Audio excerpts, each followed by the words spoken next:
د سنبلې د میاشتې 9مه هغه ورځ چې وروستی امریکایي سرتیری زموږ د ګران هیواد افغانستان څخه په تیښته بریالی شو. د غزني اوسیدونکي دغه ورځ یوه لویه او تاریخي ورځ بولي. یک روز پر افتخار، یک روز تاریخی است که آخرین روز آخرین فراری آمریکا امروز است.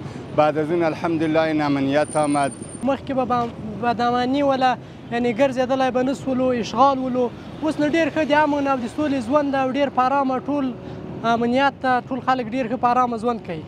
د دغه ښار یو شمېر نور اوسیدونکي د خپلواکۍ په ترلاسه کولو کې د مجاهدینو قربانۍ او سرښندنې ستایي. وایي د اسلامي امارت په واکمنېدو هیواد په هره برخه کې د پرمختګ په لور قدمونه اخیستی.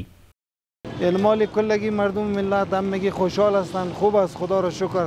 درباره همین کوچه ها، سرک ها و اینا بازسازی و اینا است.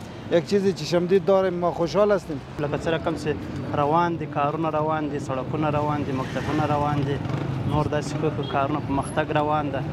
موږ نور هم غواړو چې موږ یو ساري علاقې ته دغه رقم خدمت وسي. د نظر خاوندان زیاتوي افغان مجاهدینو په الهي نصرت په یوه پیړۍ کې دریو نړیوالو قوتونو ته ماتې ورکړې.